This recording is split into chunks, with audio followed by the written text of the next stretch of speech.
You know, I think Microsoft kicked the E3 hype train into overdrive as far as with their announcement of Scorpio coming, or not Scorpio coming, but their E3 coming a day earlier than expected. They're basically going to have a day fully to themselves. And I think that that really kind of hyped people off today. And I know what hype is all about, because when I get flooded with like salty trolls and things like that, which actually you would think that would be a daily occurrence for me, it's not. Usually it's something when Microsoft announces something good or teases something, then you start to get the jealousy and the trolls and things like that, and that was a bit what happened yesterday with all that. But again, also I want to remind you, we did Xbox Nation yesterday. Fantastic show, great panel. We had a couple of guest people sitting in because GKB and She-Wolf couldn't make it. We covered all this Xbox moving the presser to Sunday instead of Monday and what it meant and things like that. And we talked about a bunch of other stuff. But I also want to talk about something else, and that is some leaks. There's some games that are coming, I think, that are going to be pretty exciting for a lot of people.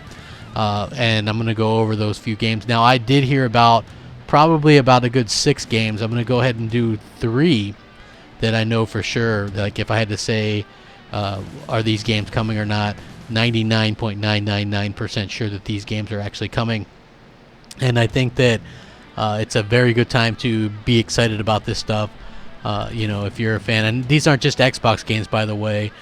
These are games for, you know, multi-platforms and PlayStation as well. So don't think that it's just all Xbox or anything like that. The first game that I want to mention is the Fable reboot. I know people have been asking me a lot about this, and I have heard from a couple of people that this is in fact happening. It's going to be a reboot.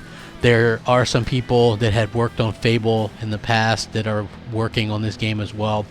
I'm not sure exactly what we're going to see as far as E3, whether it be a trailer or some kind of demo, but you have to remember that they had a bunch of assets for Fable Legends. They could have easily used some of those assets in a new game. I think that that could be something that did happen. And Microsoft, before you go and think that Microsoft wouldn't do something like that, Microsoft refused to sell off the franchise IP, and they had offers to do so. So that should tell you right there that they still believed in the franchise and still want the franchise. So I think that that's pretty clear, and I think that it's going to blow a lot of people away, you know, using the Unreal Engine 4 and stuff like that, obviously. And it could even be sort of a centerpiece for Scorpio, and this game might release next year, but we might actually get some gameplay, at the very least some kind of trailer showing it off, and I think that that's going to be pretty kick-ass. The next game that we're going to hear about is a multi-platform game, but 100% assured that the new Splinter Cell is coming out this year. Michael Ironside is back, and supposedly, like the Spies vs. Merc and stuff like that, this game has been in production for a little while now. In fact, it was originally thought to be shown off last year. I think I might even included it in my predictions for last year because it was ready to go. Apparently the team was ready to go and things like that, but it was pulled last minute or whatever. So we actually are going, they wanted to wait a little bit longer and I guess test it a little bit longer, and who can blame them? You know, that's definitely a smart move on their part, and I'm looking forward to that because I really enjoy the Splinter Cell series, and I think that, you know, some of these old great franchises are well beyond, you know, a comeback, you know, in my opinion. I love that franchise. I think it's a very exciting franchise, and bringing back Ironside is a brilliant move. Now, lastly is a PlayStation game, which is probably pretty obvious, but Bloodborne 2 not only be announced this E3, but it's going to come out this year.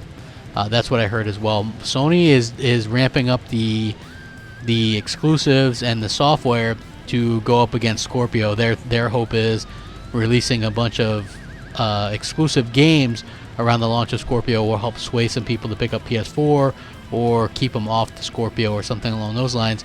Will it work? That remains to be seen. One thing that I would wonder is if people will call out From Software for basically releasing a Souls game every single year for the past few years. You know, because the rumor is they're working on Dark Souls 4 as well for next year. So that would definitely be interesting. I'm not a Souls fan at all. I don't care about this, but I know that Bloodborne and the Souls games have their fans. And so, I don't know. It's like, it seems like everything is milked if it's on Xbox, but if it's a PlayStation or third-party multi-platform game, then nobody really calls them out. But those are 3 that could potentially shock some things. Maybe 1 was a surprise, or 2 was really surprise. But hopefully you guys enjoyed this. Give it a liking and subscribe if you haven't already, because it helps out the channel tremendously. That hype train's in full effect, people. Let's get it going, man. E3 is going to be insane this year. I'm super excited. Thanks for watching, man. Rack 'em up.